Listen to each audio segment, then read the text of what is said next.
اور ان دونوں رہنماؤں کو آج جو گرفتار کیا گیا ہے اس کی باقاعدہ گرفتاری شو کی گئی ہے اور ان کو اریسٹ کیا گیا ہے. ابھی ان سے تفتیش جاری ہے. ابھی عدالتوں کے سامنے پیش کرنا ہے, ان کا ریمانڈ لینا ہے اور اس کی وجوہات کیا ہوں گی اور کس زمرے میں ان کو گرفتار کیا گیا ہے اس کی تفصیلات آنا ابھی باقی ہیں. لیکن انٹرنیشنل ہینڈلرز جو ہیں وہ پی ٹی آئی کو, پی ٹی آئی کے پیادوں کو, پی ٹی آئی کی توپوں کو, پی ٹی آئی کے ہاتھیوں کو انہوں نے کیسے استعمال کرنا ہے, کس وقت استعمال کرنا ہے, کس پیادے سے کون سا بیان لینا ہے, کس ہاتھی سے کون سا بیان دلوانا ہے, یہ ہینڈلرز پلان کرتے ہیں اور یہاں سے بیانات جاری ہوتے ہیں. ایک بہت مضبوط نیٹ ورک, ایک بہت ہی مضبوط ہینڈلرز جو اس پورے معاملے میں انوالو ہیں, انشاءاللہ تعالیٰ وہ سب لوگ ایکسپوز ہوں گے.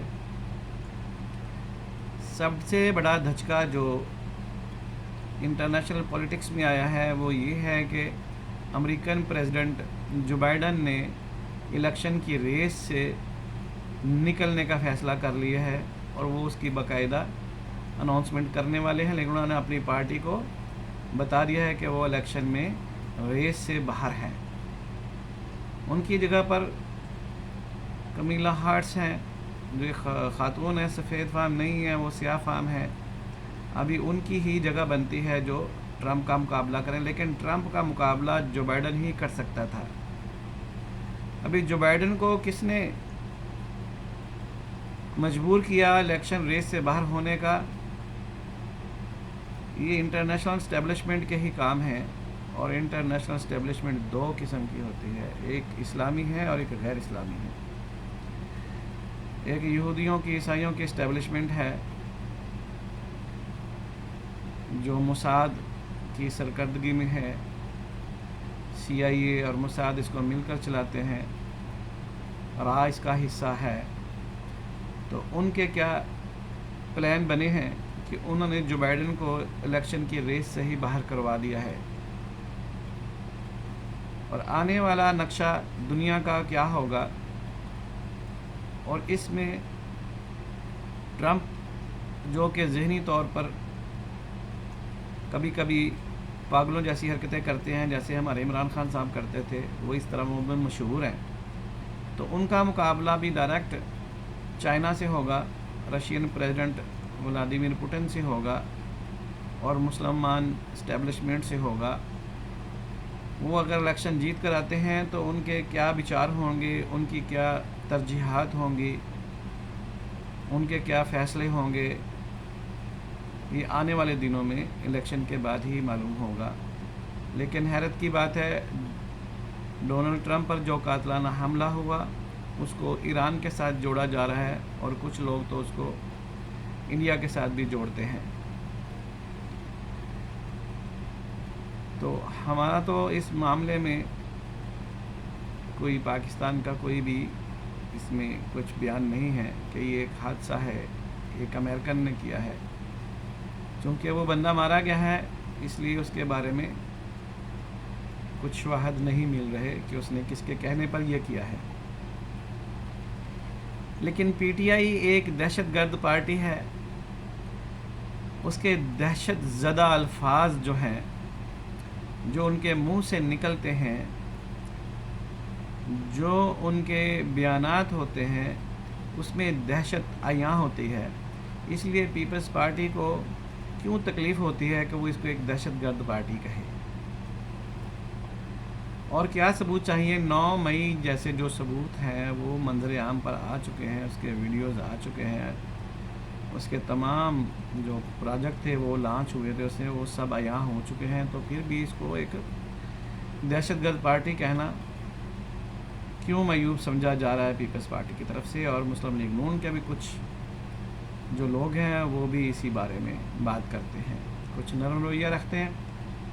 لیکن ملک کو بچانا ہے تو اس فسطائیت کے خلاف, اس فاشزم کے خلاف تمام پولیٹیشنز کو کھڑے ہونا پڑے گا. ابھی مولانا فضل الرحمان جو پی ٹی آئی کی حمایت میں ہیں، شاید ان کو بھی ٹی ٹی پی نے ہی کہا ہے کہ ہم آپ کو بھی اکاموڈیٹ کریں گے کے پی کے کی سیاست میں، آپ دوبارہ الیکشن کی کال کریں، ہم آپ کی سیٹیں بھی بڑھا دیں گے اور پی ٹی آئی اور آپ مل کر حکومت بنائیں گے. کیونکہ اس کے علاوہ اور کچھ صورتحال میں نظر بھی نہیں آ رہا کہ مولانا فضل الرحمان جو ایک دم سے چھلانگ لگا کر تمام نظریات کو بھلا کر، تمام پچھلی اپنی ذلتوں کو بھلا کر، ڈیزل والی ذلت ہو یا کوئی بھی ہو اس کو بھلا کر، قادیانیوں والی باتیں ہوں اس کو بھلا کر، یہودی ایجنٹ والی باتیں ہوں اس کو بھلا کر وہ ایک دم عمران خان کے ساتھ آ کر کھڑے ہو گئے. تو اس کے پیچھے ایک نادیدہ قوت ہے اور وہ قوت ٹی ٹی پی کی ہے، اور شاید مولانا فضل الرحمان کی ٹی ٹی پی سے صلح ہو چکی ہے. صلح ہونے کے بعد پھر جو یو ٹرن لیا مولانا صاحب نے، تو عمران خان کو مسٹر یو ٹرن کہتے تھے، تو مولانا صاحب کا تو یو ٹرن اتنا ہی بڑا ہے جناب کہ جرمنی اور جاپان کے بارڈروں کو ملا کر رکھ دیا ہے انہوں نے بھی. اور جو کوششیں انہوں نے شروع کی ہیں ری الیکشن کی، تو اس میں شاید ٹی ٹی پی نے، تحریک طالبان پاکستان نے ان کو زیادہ سیٹوں کی آفر کی ہے، کیونکہ وہاں پر ایم کیو ایم والا حال ہو چکا ہے کے پی کے میں کہ طالبان جو چاہتے ہیں وہ کرواتے ہیں، اور ان کے نیٹ ورک بہت مضبوط ہیں، اس میں پیسہ بہت انوالو ہے. گنڈاپور صاحب نے خود فرمایا کہ ہم لوگ ٹی ٹی پی کو بھتہ دیتے ہیں اور ہماری حکومت چلتی ہے. ابھی بہت بڑا امتحان ہے گنڈاپور صاحب کے اوپر.